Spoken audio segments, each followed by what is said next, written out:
Hello everyone and welcome to another video. Now today we're comparing 2020's RTX 3060 Ti to 2023's 4060 Ti to see how close or differently they perform at 1440p. The 3060 Ti is older, therefore widely available on the second-hand market, though you can still get it new and prices have really started dropping since the 40 series hit the shelves. I'm using an AFOX version which shares the same stats as the reference model. It's an original GDDR6 card, not a more recent GDDR6X release. The 4060 Ti I'm using is a reference one. No matter your opinions on the card itself, I think we can agree that it looks great, as do most of Nvidia's reference and founders' designs.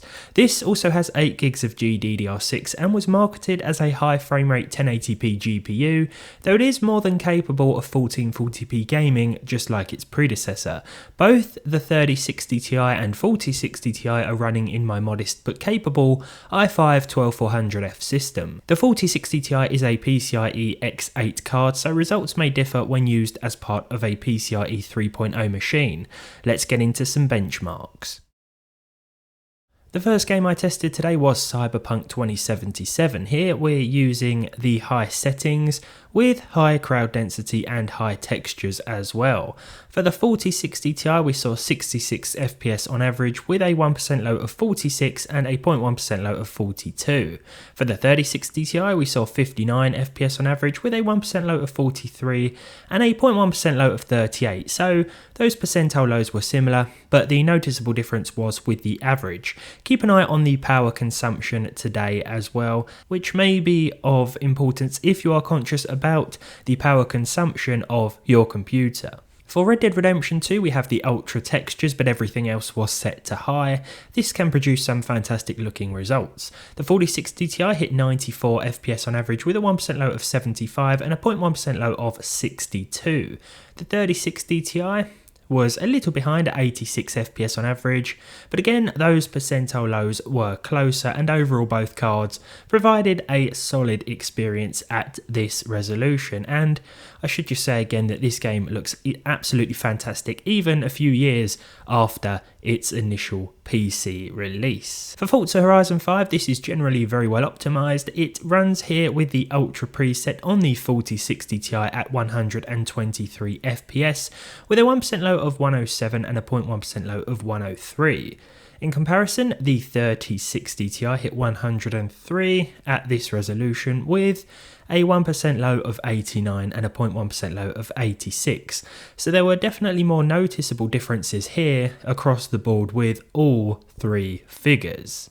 Marvel Spider-Man Remastered at the high preset here, any form of ray tracing was disabled unless otherwise stated. The 4060 Ti hit 119 with a 1% low of 78 and a 0.1% low of 62.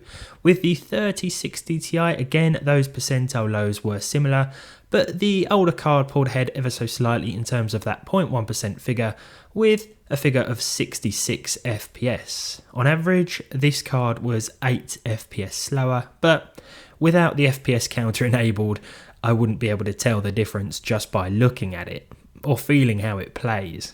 The Witcher 3 with the next gen patch is up next. Here we have the ultra settings. HBAO Plus was enabled, but screen space reflections were turned down to low, as these can have a pretty huge impact on performance. This is of course a game that supports DLSS 3 frame generation, but we've ignored any of that today, as well as any other upscaling methods, and we are focusing instead on purely native resolution benchmarks. Here with the 4060 Ti we saw 105 FPS with a 1% low of 73 and a 0.1% low of 64. With the 3060 Ti, which is still going strong in 2023 and very much worth a buy at the right price, we were seeing 98 FPS with a 1% low of 67 and a 0.1% low of 57. So again, slight differences here, but a respectable performance overall from this older card. In Shadow of the Tomb Raider, now this is an older one, but I wanted to include it because once we crank those settings right up and we enable the RT shadows or ray traced shadows, we do see some pretty system intensive results. Now 80 FPS on the 4060 Ti was followed by a 1% low of 57 and a 0.1% low of 55, so no stutters or frame dips to report here. The 3060 Ti still hit at least 60 FPS with 63 on average and a 1% low of 44 with a percentile low of 42. Hogwarts Legacy, now this can be problematic on quite a wide range of graphics cards, but overall the average was solid with both GPUs today. 96 for the 4060 Ti and 90 for the 3060 Ti, but if you look at those percentile lows, you'll see that they were pretty much identical. In fact, they were identical, exactly the same. Now, of course, a lot of these games tested don't have a built-in benchmark run, so I tried to replicate the exact same scenario, but this isn't always possible, especially when it comes to multiplayer games, so I focused mainly on single player ones today, but I do have a Fortnite benchmark coming up as well. Minecraft RTX, so with ray tracing here, and the fancy settings saw a 52 FPS average with the 4060 Ti, the newer card, and the percentile lows were also okay. You may notice a few dips and drops. This is more true with the 3060 Ti, which hit 43 FPS, but I still think this is quite impressive considering how demanding Minecraft RTX is.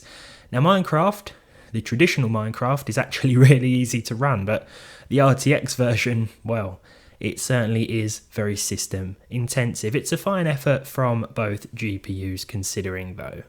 Grand Theft Auto 5 is another older one, but I feel like it's worth including because it is still played by thousands of people every day, according to the Steam hardware survey, of course.